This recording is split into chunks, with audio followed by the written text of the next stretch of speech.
So I'm so excited to meet you. Likewise, man. So excited to meet you. Yeah. I enjoy what y'all do. So I'm also a fan. Oh, nice.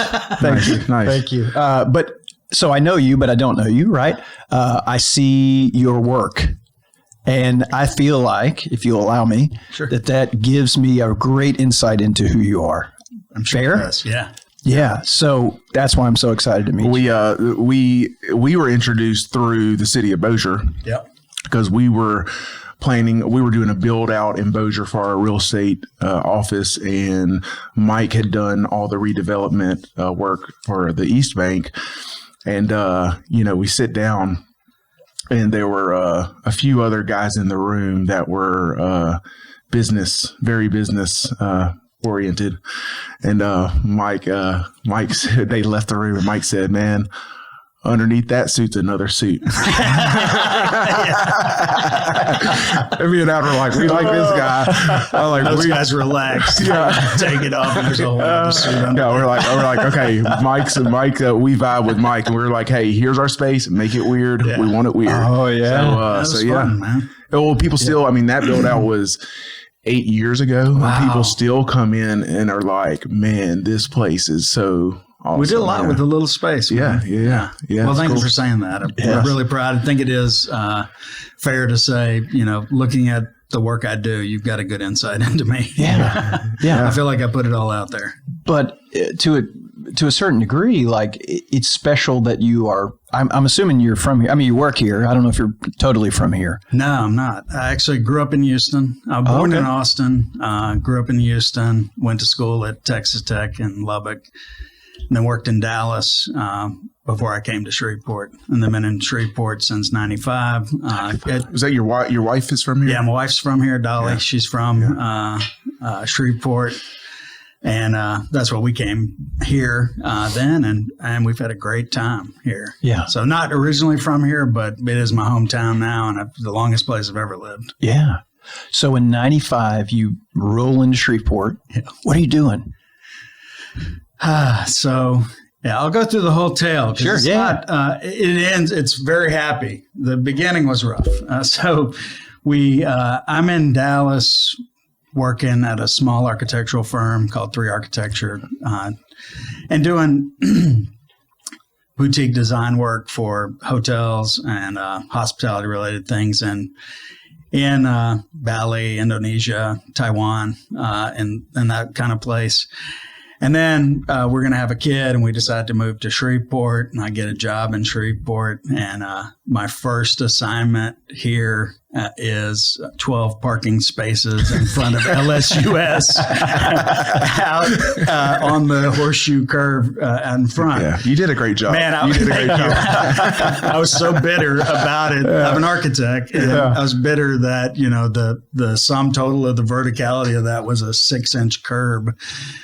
So I was bitter when I came, and but then Shreveport Bossier, really offered me a lot of opportunity. That's just been dynamite, especially as an architect, and being able to do these things in my hometown here and do so much of it. That means a lot. Well, it's kind of also we had Todd Stanberry on at Metro, and it was unique because we have this massive, awesome company here, and they don't have one client here, right? They're located here, and so most of your work is outside of this area. Right now, the majority of our work in the last few years, the majority of our work's been out of state, all in the States, but out of state.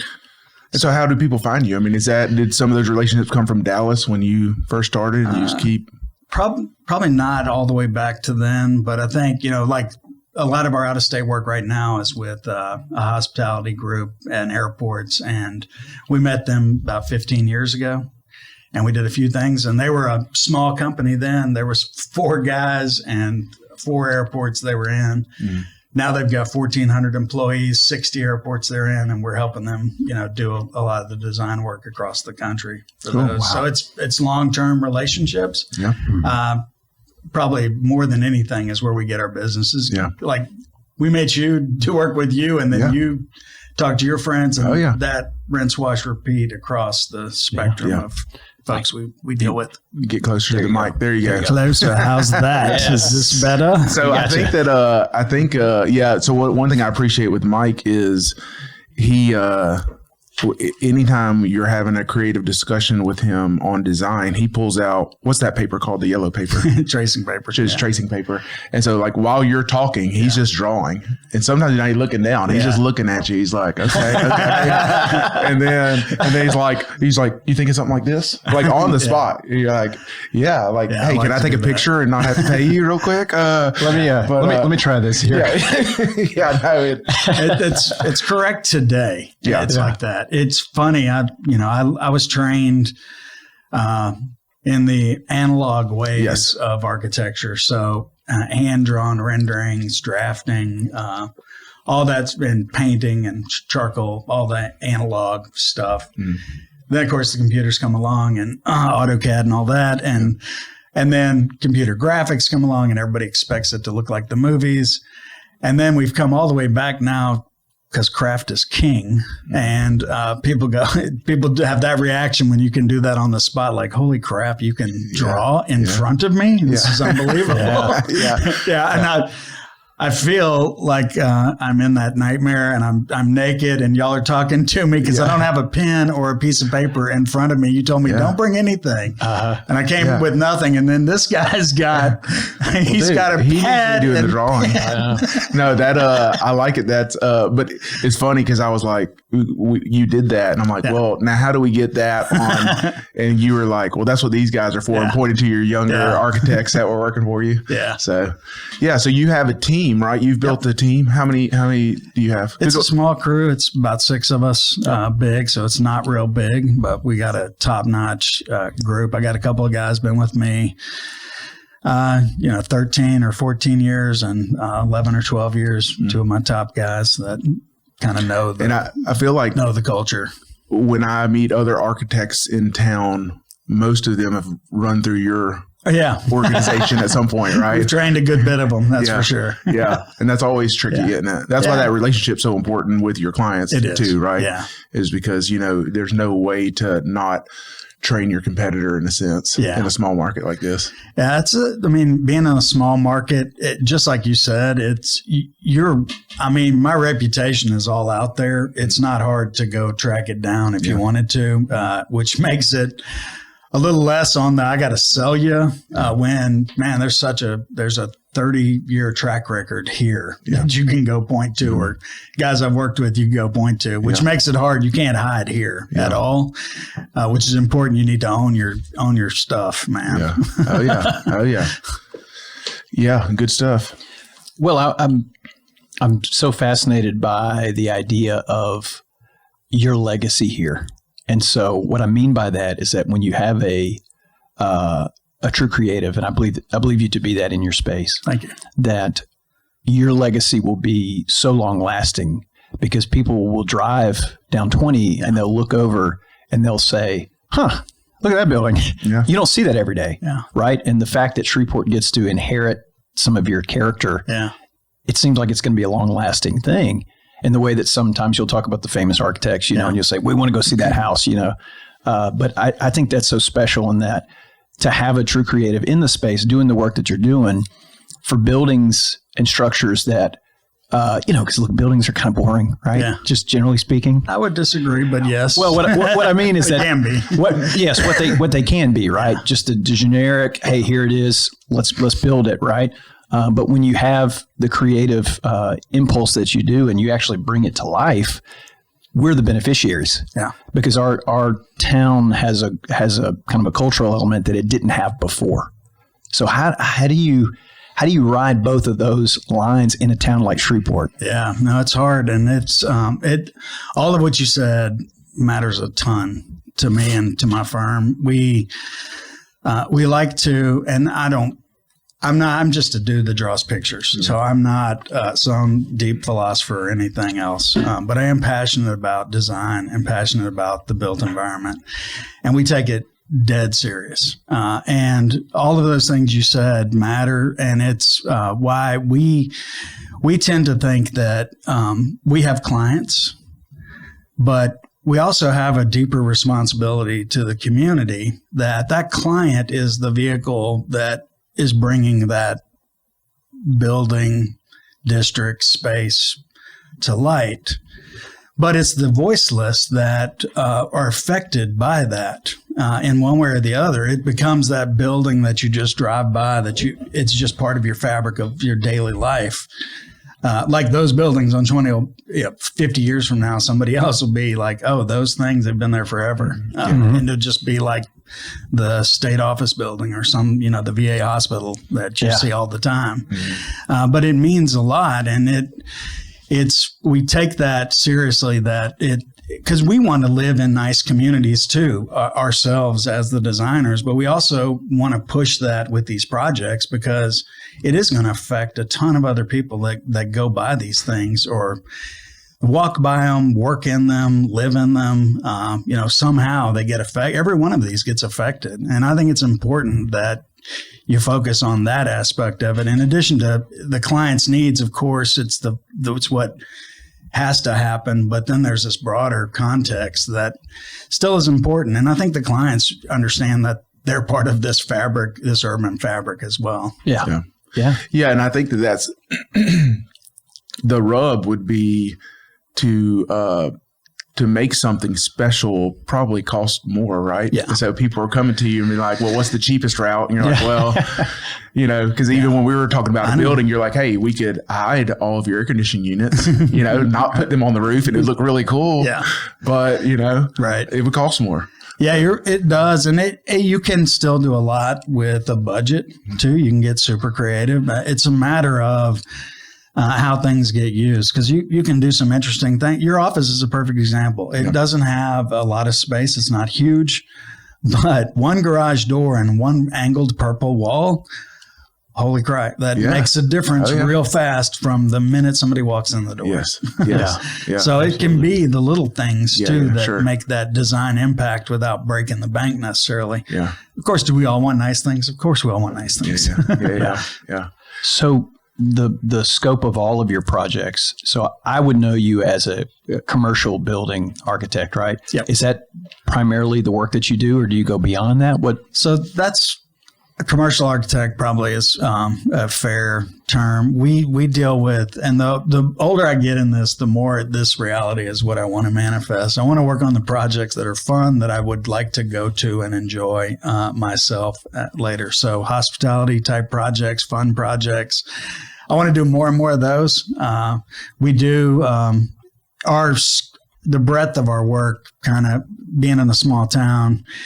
You do, in a general architect, you're faced with a wide variety of project types. So everything from, and we do a house here or there, to big office buildings and casino hotels and restaurants and bars and things like that, which we like to do those a lot. The restaurants, bars. I remember asking you one time about residential, and you were like, I drive residential builders crazy. Oh yeah. Because they're not used to. We're built like a commercial outfit. Well, and here's another thing too. And I didn't understand this, before I started working with Mike, I thought architectures give you plans and then you just take it from there. But Mike he shows up every week. Yeah. With the plans and holds the builder accountable. Yeah. Of like, hey, this was on the plans. You didn't do it the way that we did it. Yeah. Go redo it. We're over passionate about it, about our work. Which is really cool. And so I try to explain that to people too, because I'm like, this guy's like, there's accountability built in until it's done. And we're really proud of that. And we like to, we know this part of the project. We like the clients to know that, man, we're going to help you through this part. We really understand this part. And that goes a long way, especially in construction. And selfishly, we're wanting to be a part of that in a big way to make sure it gets built like it's drawn, like it's designed. Yeah. Being here, we're constantly confronted with builders that say, you sure that's what you want to do? You know, that's going to look strange. Like, yeah, we know. And that's exactly what we want it to look like. Yeah. That's so funny. I would love, man. I didn't know that you did anything in residential. I think that'd be so fun. No, I reached out because I was going to do a detached thing in a small space on my property. And so I reached out, I was like, hey, and so I've shelved that project, but eventually I don't know if the HOA is going to approve anything that Mike designs. We handle it just like a commercial project with shop drawings and submittals and project meetings and all of that stuff. And it does drive our residential builders crazy. I bet. I bet. I deal with a lot of builders. You deal with a lot of builders. I bet. Yeah. That's so fun. Yeah. Yeah. We have in our house, we built a studio above my garage. And so we have one of the drywall, one of the walls coming down curves. So it kind of comes to a point for, sound or whatever. And the guy putting it in was like, what is this? Why is this wall curved? It's a drywall. I know. Yeah, it's fun. Yeah. I've seen some curved walls that weren't on purpose, actually. Right. Well, that's right. Some residential houses here. One of the things through my friendship with Mike was he really turned me on to some of the architecture here. That, I grew up here and I never noticed any of that. And we had the Twin Blend guys on a couple of episodes ago. And, man, I love watching their pictures. They're side by side. So cool. And, but the Wiener Brothers, that was one of the ones that you turned me on. And now I don't know if the Wiener Brothers were involved in a building when I see it, but I'm like, that's a Wiener Brother type building. Right. And it's just, what's that mid-century? What is that? Mid-century. It was international style is what they brought to Shreveport, but epic architecture. Locally, we've got some unbelievable architecture. Is this the ball stuff? Who's that? So, and you'll fill me in, but the Wiener Brothers, Bossier High School. They moved here in the early 20s, 30s, right? They went to I can't remember what university, but they ended up going to Europe and studying. They went to Europe. They got influenced by the Bauhaus in Europe and then brought that international style back here. So in the late 20s throughout the 50s, they were doing this modern architecture. And for a while, we were the showcase in the United States of modern architecture. You could only find it here. Yeah. Like their family lake house on Cross Lake. And so then there were exhibits actually traveling to New York and these big cities of pictures of the real estate here being showcased in modern architecture in the United States. Yeah. So, what's the guy? That's a cool movie out there. Yeah, there's a documentary. We need to have him on because he's a Kallenberg. Kallenberg was the one leading that one. Yeah. It's a great documentary. So they also have a book, like a coffee table book that has the addresses and everything. So one day I took my Carter and we just drove around all the addresses. Nice. And so like the easiest one is that one on Wilder Street. Kind of architectural nerd work I love there, man. Yeah. I kind of geeked out on it, but that, And so the on Line Avenue right now, they put that there's a bank for sale. Have you seen the round bank is for sale? And I don't know if they were involved in that, but it looks like something they would do. I don't think that's them, but they do have a bunch of cool work in town. Yeah, it's still there. So what's the design because there's a house in Mansfield that's like this, that's literally like a globe. Is there somebody that's responsible for those globe-like designs? Is that the thing that Jack White was trying to go and see? Yeah. Was it? So as soon what's that called? Whenever there's not geodesic dome. Geodesic dome. Yeah. So Jack White and his brother buy those properties and they live in them. And when he came and did his first show in Municipal, I don't know, was it 2017? As soon as the bus got here, he took an Uber to the Gold Dome to go check it out. Isn't that cool? Yeah, because that's one of the biggest structures that has that architecture. So, it's pretty cool. Yeah, you see them every once in a while. Yeah. Mm-hmm. Somebody just listed one. A realtor just listed one the other day.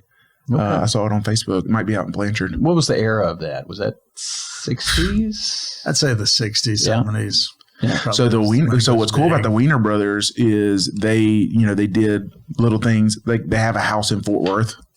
somebody. So there's one Wiener Brother design house in Fort Worth that somebody like contracted them. There's maybe one in Mississippi. But then they got contracts with the city. So like all of the schools that were built in the 50s and 60s are there. It's like Bossier High School, Werner Park, and you don't notice it. But like if you go to Werner Park Elementary, the front wall is this curved brick wall. Yeah. And it's so cool because you even look at like, even at Bossier High School, you look at the like the covering where kids get picked up. And it's just such a cool looking design. And then the windows in the corner of Bossier High School meet, right?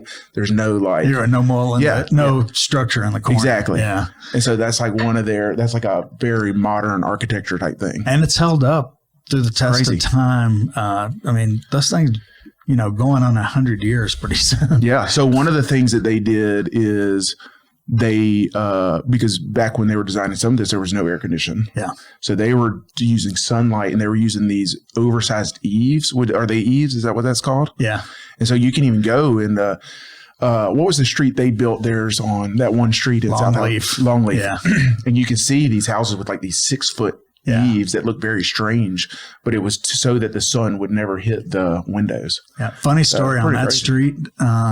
When they planned that street, the zoning requirements that time said that you had to have X amount of concrete road or whatever, but they wanted a narrow street for their houses. And it was like one of them lived here, one lived. I don't remember who all lived there, but there were several houses. And then to keep their street narrow, like they wanted it, at the end of the street, the intersection of it and Thornhill or Cresswell, whatever's right there, there's a giant intersection. It's massive. And that was the square footage needed to satisfy the zoning. But then they kept their street narrow. And then there's this enormous intersection where you can do donuts. It kind of hits up into First Baptist Shreveport, that area, right? Isn't that where it kind of ends up? So, but when they built that street, it was out of town. It was like 2 miles out of town, right? Respect to the creativeness with the codes, though. That's hilarious. That is really funny. So I'm curious because you mentioned this a little earlier. You say that in Shreveport, there's quite a few interesting things for those with eyes to see, right? Yeah. So what are some of your favorites within this market? Architecturally? Yeah. So I love downtown Shreveport. It's just it's scale wise, it's big, but it's not too big. It needs more life in it for sure, but the bones are there, and it's got a lot of lovely historic old buildings. And I love the historic buildings here. And I do a lot of modern architecture. I love the modern vibe, but I really dig these old buildings. And we don't make them again like that. We really need to try to hang on to the bones we have, even if they're in bad shape. Love on them, bring them back. But downtown to me has got a ton of appeal. I love all the Wiener Brothers work in town, and it's just a jewelry box of great designs that they had, from office buildings to houses to schools or anything else. Trying to think. They designed it's not there anymore, but the incinerator. Right. They did the town incinerator, and there's a picture of it in the book, but it's like just looks really very cool. It's brutal. so cool looking. Yeah. And it's not there anymore. I love, the South Highlands homes, and the old vibes of old South Highlands is interesting and appealing to me. I miss, and I wish I could have seen this, but the strip in Bossier when it was alive in the 70s, and that looked like a good time and a crazy aesthetic of what that was like. You can still see some of it. Yeah, I know. Some of those, some of like those little dive bars and stuff. Just look kind of cool. And a lot of my peers are doing good work today. I mean, there's a lot of good talent in town doing some good work that's adding to the fabric. And I think we got a lovely town, lots of interesting jewels, lots of fun things to see. And if you want to dive in, there's certainly a world to dive in. We have a lot of interesting artifacts here, whether it's the Waddell Truss and the history of it and how we're one of only 2 in the world, to being the epicenter of the international style. And I've heard we have the biggest collection of those buildings in one place. What's the Waddell Truss? Tell me about that. The Waddell Truss is that A-frame bridge, the train bridge downtown downtown. It's taking family pictures on there. It's a famous design, this A-frame truss, and there's only 2 in the world. There's one in Germany, and we have the other one. Wow! And it's kind of sitting there being kick ass, and we hardly know it. That's really cool. Yeah. So I've told this story on the podcast a couple episodes ago, maybe. There's a guy from Australia I was working with. He's based in North Carolina now, and he has to come to Shreveport every once in a while. And he told me on the phone, he asked where I was from. I said, I'm from Shreveport. And he said, oh, I go to Shreveport. And he said, I guess he lands downtown when he comes in. And he said, you can tell that Shreveport really used to have it going on. And then something happened, and we don't, I don't know, but it looked like at some point you can tell. And he specifically mentioned the architecture. Yeah. He said you could tell that Shreveport had it going on. Yeah.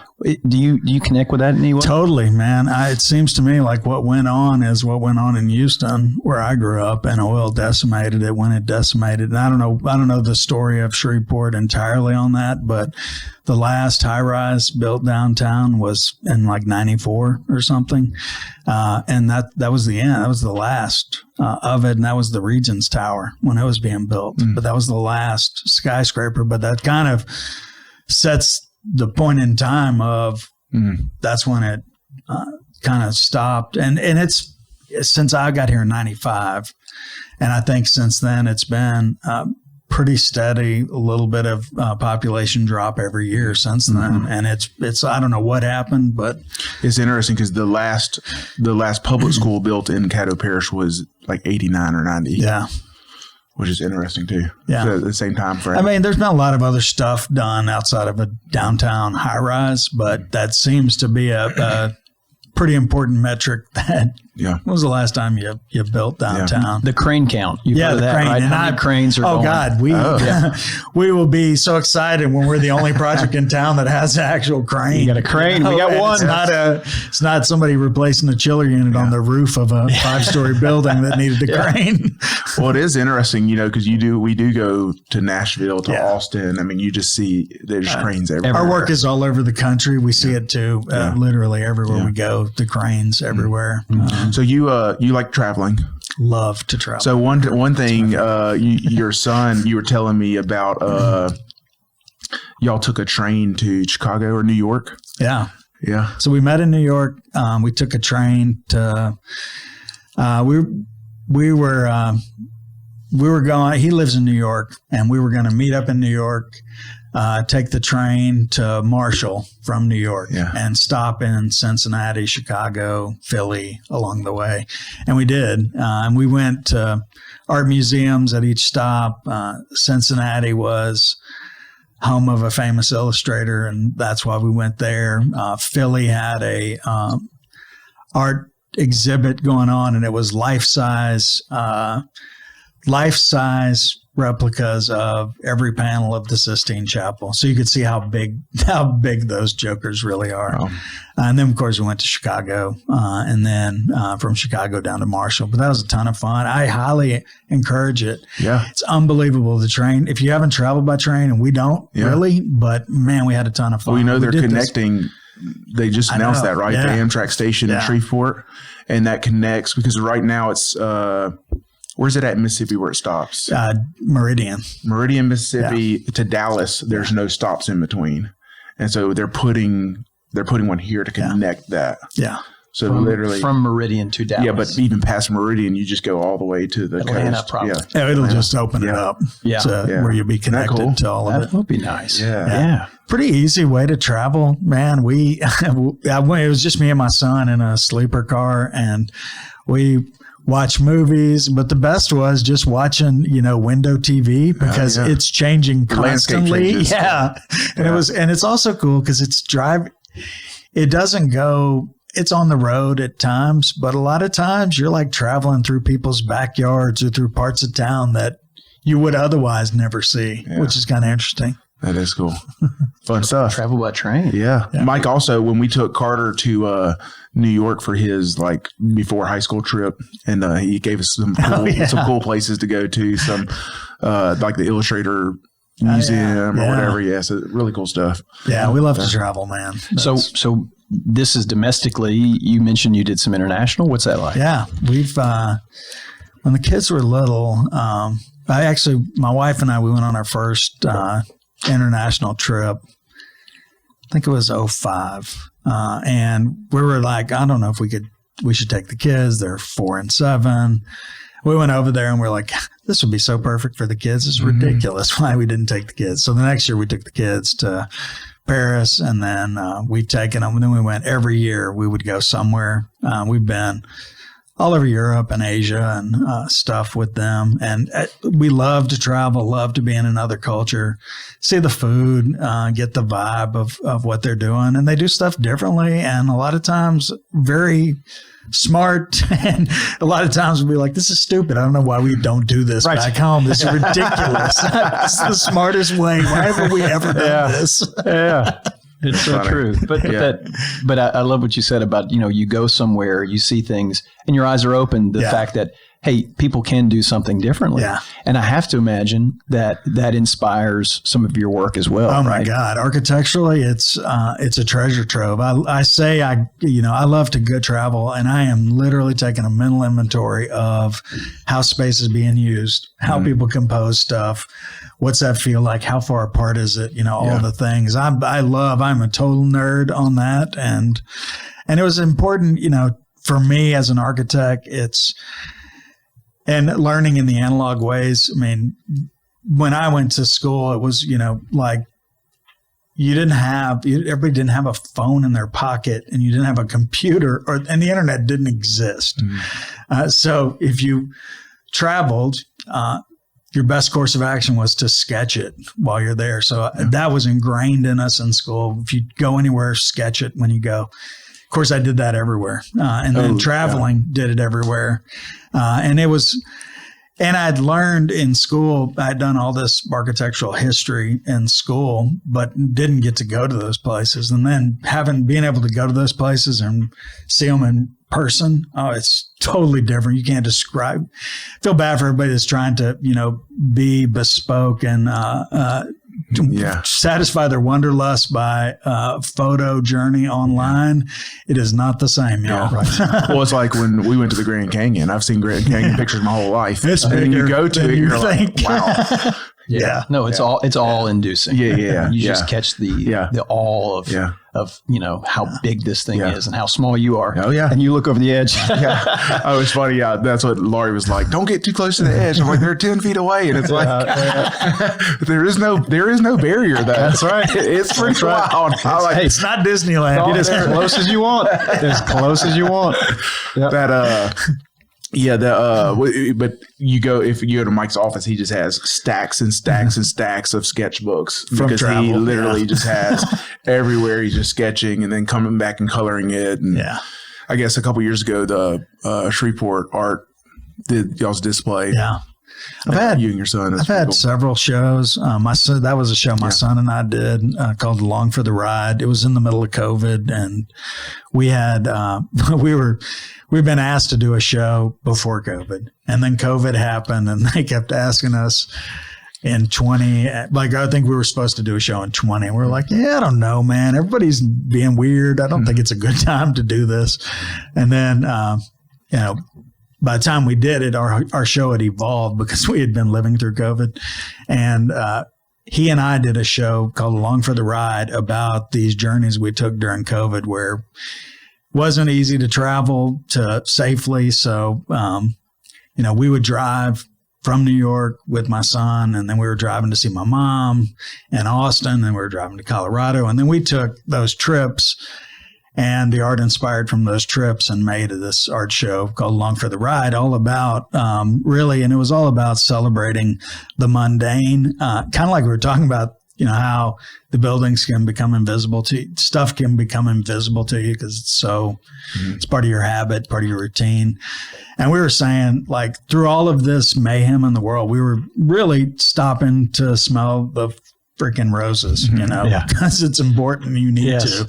And then we were just, that was kind of embodied in that show was Like we're driving to Colorado and it's like, man, these bluebonnets are everywhere. You think we should pull over? I don't know. And then finally I just pulled over. I'm like, we're going to do a photo shoot right now of these freaking bluebonnets because they're gorgeous right now. They are. Yeah. And then the whole show was about that, finding these happy, little moments that we could celebrate and all. And be present in. And be present in, yeah. Because that's the challenge now. It's like I said in the artist talk, I said, those things they're being beautiful, whether you want to acknowledge them or not. It might do you good to acknowledge them because it doesn't matter. It's going to sit there and be beautiful, right? Whether you acknowledge it or not. So I got a question for you, and obviously you've been a great representative of success in this, in the fact of, as an artist, you've been able to create, a financial way of life, right? And so I think for a lot of artists, it's very difficult. I don't know a lot about architecture, but I would imagine that there's corollaries to, music and comedy and all the other things, right? But from an architect's perspective, how do you balance the creative impulse versus the commercial constraint that you necessarily have to deal with day in and day out? That's a great question. It's hard, man. And I think I'm uniquely wired to handle just that because I am very creative. But being an architect, it involves a couple of them. One, first and foremost, you have to satisfy a client's needs architecturally. So they have a function. I mean, the function is, I need 800 offices because those 800 offices make a ton of money, and we're going to go make a ton of money, and that's what I need. But you have to balance that. Okay, I know what you need. You need to be able to support the environment you need to support to generate the revenue you need to. But in addition to that, it can look good too. And we're going to make it look good. And there's a happy balance of understanding the financial constraints and how far you can push to be creative, while always satisfying that architectural need that a client has. I am, for whatever reason, I understand both worlds. I understand the creative, and believe me, I'd be happy to not go back to the office and not go back anywhere else, but sit right here and talk about architecture with you all the rest of the day. I would gladly do it. I understand architecture and design, but I also understand business, and I've had to run a business, and having to run and own a business, I feel like I can more easily put myself in the owner's, I can put that hat on as them and go, I understand how it needs to. And while we may want that, it doesn't meet the intended goals. We got to find a different way. And I feel like I can ride that fence a little bit in what I do. And somehow I've managed to come out on top. And I think it's survival for me because part of, there's all these different parts of architecture. The part everybody loves to talk about is the design part. It's the fun part. It's the tangible result at the end. Well, there's all the other stuff between there. Like you got to figure out how many spaces do you need, and what does the code require you to have, and all that stuff. And you got to grind through that process. You also got to understand how to waterproof a building, how to detail, how to coordinate with the engineering, the bones that go in at the foundation, and all the other junk. And there's all that process. And then that's the architectural side. And then there's the business of running the firm of you got to meet payroll and market and do all the hustling and all that stuff. And I've had to do every bit of this. And it's a hard profession, and it's easy to have guys that work for me that are great at that. Yeah. Because they don't have to deal with this. Yeah. But then they wouldn't be good at this anyway. Yeah, I would imagine, we talk about this some too, is like our college experience really didn't teach us much. Yeah. Like we learned way more after college about business than we did in. Same. And so I would imagine in architect school, they don't teach you how to run a business. We have zero business education at all. Yeah. All of it I had to learn as I came through the ranks to just, and it's all, great opportunity happened to me. Like I was a year and a half out of school. They said, we have a big corporate office we need designed. There's nobody else. You have to do it, and you're going to have to project manage it. You're going to have to design it, lead the team, and detail it and all. And I was like, okay, let's go. And then my previous firms, like I lost Miramont, I was being asked to be partner, and I had to learn how to do all of that stuff as I was about to become partner too, and just forced to deal with all of it. And I've learned through survival. And another part of the architectural is there's specs too. You have to write. You have to write all these specs and all that. And the specs are, a lot of people hate this. It's just words, but it's the instructions of how it gets done. It's very important. And I learned early on, like, I'm going to get really good at that so that I can get back to this drawing, because I love that. And I've taken that philosophy with kind of all parts of this business. I'm going to figure out how to do it so I can be really effective at it, so I can get back to what I'm just a kid that just wants to draw. Yeah. How are you dealing with the rapid evolving technology, with AI? Because, anytime the conversation comes up, architecture is one of those fields where they're like, oh yeah, this is going to be obsolete. Yeah. Are you embracing that? We're embracing the chat GPT of it, for sure. Yeah. That type of AI support. The visualizations are, and the wave is coming. It's happening. It's all out there, and there's lots of neat things that you can do.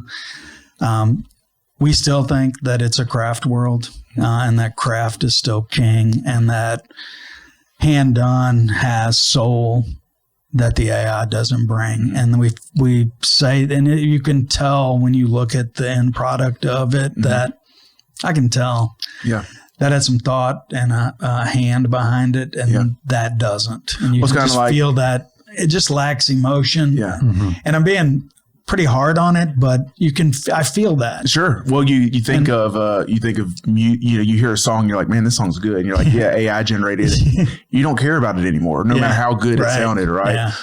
And I think I love what you're saying, because from a musical side, I feel the exact same way. It was where it's what will become the differentiation will be the humanity. Yeah. It is. Yeah. It's the humanity that will become the differentiation. Yeah. And so that won't ever go away. And I think in a certain respect that the humanity will, the humane elements of the thing will become the thrust. 100% right? Agree with the connectivity in it. Yeah. Art is what saves us all. Yeah.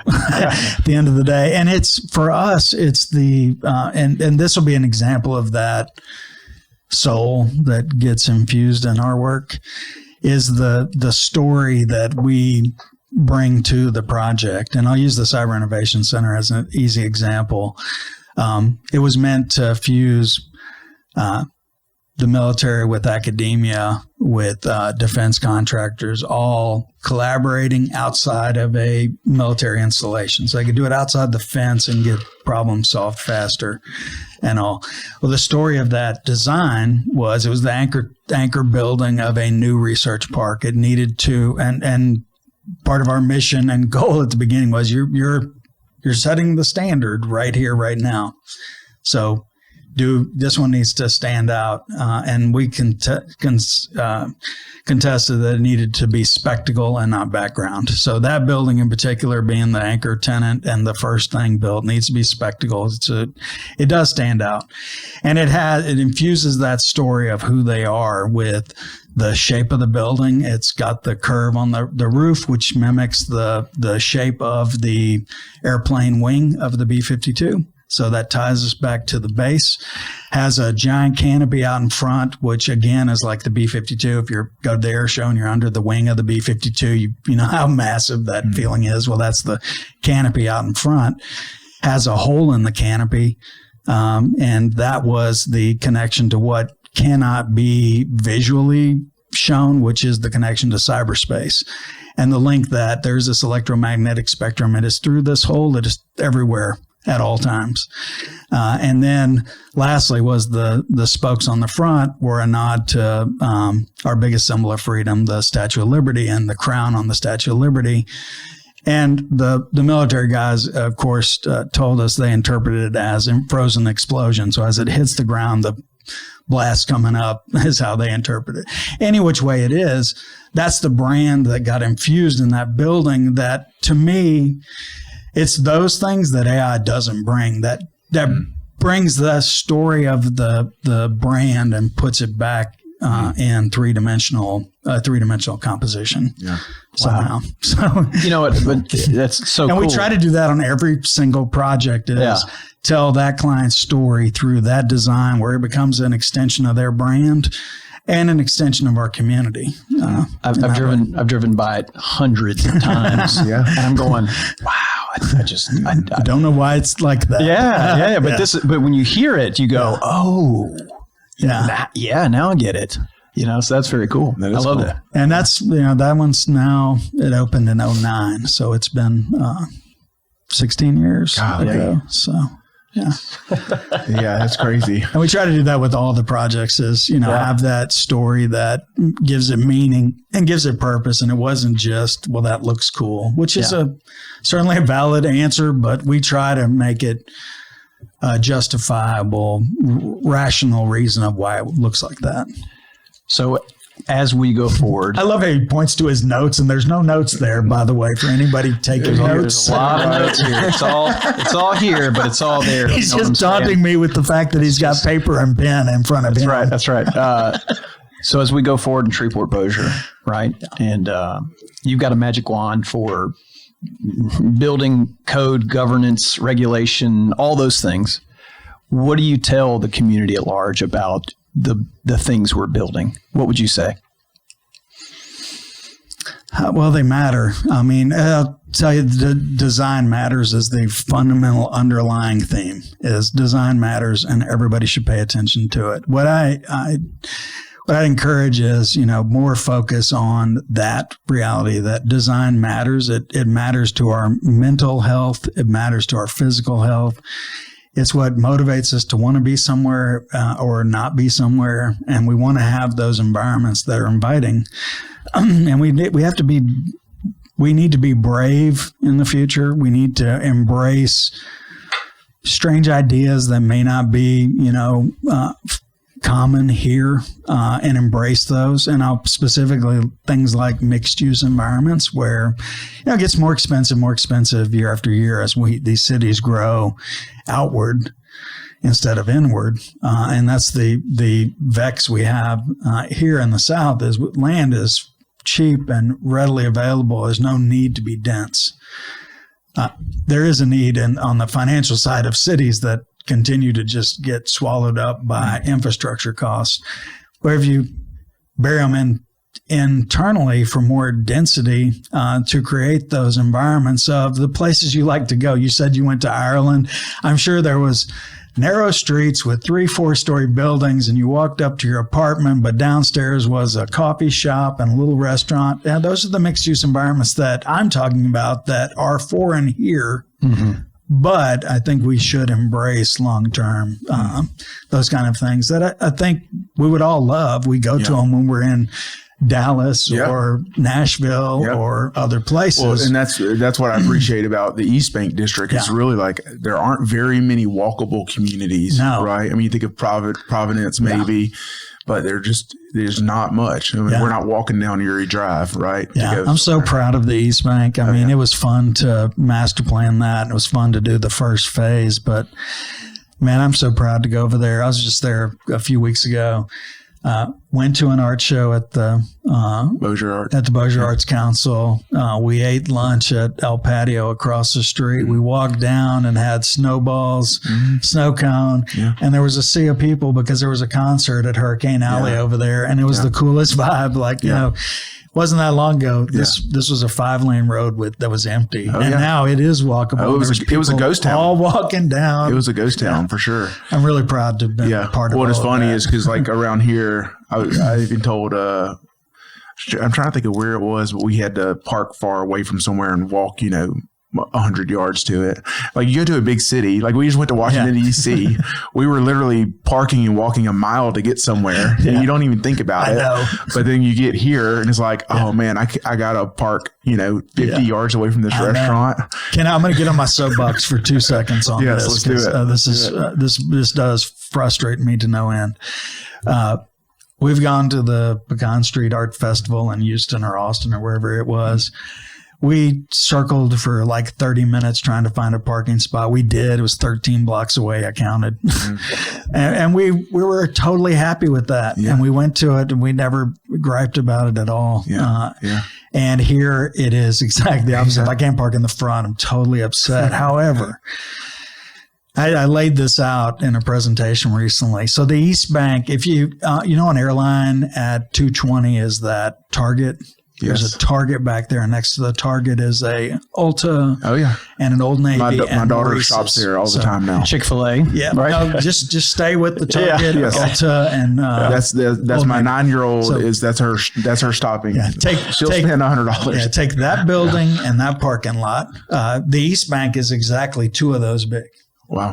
So I would argue that I could go track people out at the airline and I would watch them park in that parking lot out here. And then by the time they walk in to Target and then they walk in Target and then they come back to their parking lot, they will have walked less at the East Bank. Yeah.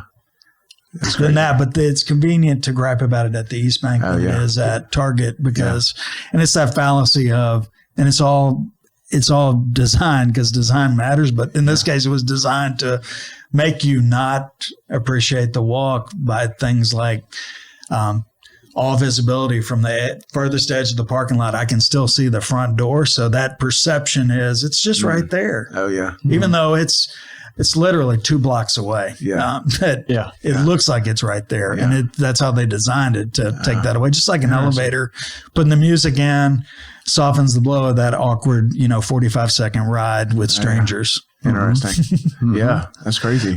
Where can people learn more about working with you and what you do?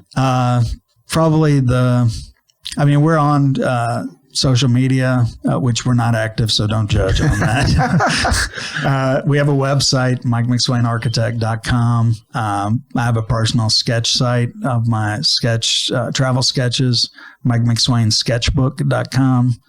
And then I'm on the firm's on Instagram. And, or you can just go to Google Images and type in Mike McSwain. And then you can Google Images and you'll be sickening by how many I think some of the coolest stuff is I think there's one sketch that you had done. I don't think it ever got built, but it might have been for China, but it has this like grass walking path that goes around to the top of the building. And it's like, I'm like, that is so cool. Like, even though it's not even a building, I don't know. Was it built? Yeah, it wasn't built. Oh yeah. It was a building. Yeah. Oh, it was one that... It was one of the ones in China for a huge gaming company we worked with. Yeah. So it's just cool to see. Yeah. Love it. Yeah. Awesome. What, you have any concerts scheduled? No. Trying to think. You going to see Primus? I'm probably going to go see. I don't know about Primus, but I know that the drummer's playing at the Revel. Yes, this year, so I'm planning to see that. Okay, yeah. He's doing a workshop or something, like a drumming workshop. I think it's all drum themed this year, so there'll be drum circles and drum. Everything. Oh, so it's all that's really cool. We have he's actually coming on in a couple. Logan. Oh, right. Yeah. So Logan, I said, hey, I got to do the Revel poster a couple years ago. Yeah. That was a ton of fun. Yeah, nice. Yeah. Nice. Yeah, some good stuff. My God, I would love to hang out with you more. Likewise, man. I'm telling you, let's not go back to work. Let's just sit and jabber-jaw on architecture and design. Well, we gotta shout out our sponsors, which are our companies. So you go ahead with yours. This Ivy's Building Materials Center. We have 3 locations: Mansfield, Houghton, and Blanchard. We are a family-owned since 1969 home center format. So we do hardware, we do lumber and building materials. We are getting into more installed sales, so installed flooring, installed doors, installed windows, that kind of thing. Come see us at ivylumber.com. Do you install? You don't do refrigerators. I need a refrigerator. No refrigerators. Okay. I'd go to your competitor for that one. Sorry. Priority Roofing, locally owned, family-ran business specializing in residential, commercial roofing, repairs, replacement. They've helped thousands of clients over the years locally and do an awesome job. They've also been on the podcast, The Bailiffs. Yes, great people. Plumber for Hire, locally owned plumbing company, residential, commercial plumbing. they do it all, and recently expanded with their jetting services. So a jetter, if you need a jetter, yeah, it's pretty impressive. Mm-hmm. Oh, and they bought they upgraded their camera recently to be able to, so the new camera actually leaves the client with a scan disc with the images so they can post it to their social media. Yeah, exactly. Then, of course, Clint Davis Counseling, helping people make lasting internal change for external growth. And we get to use his studio for this podcast. So thankful for him, what he does in the community. And that's it. So thanks so much for having me. Mike, dude. I'm so proud that you are from this area. I'm so proud that you're working here, that your work will be seen here for years to come. Yeah. This is how you make a place special, right? So thank you very much for what you do. Thank you. Absolutely. Appreciate it. Cool. There we go. All right.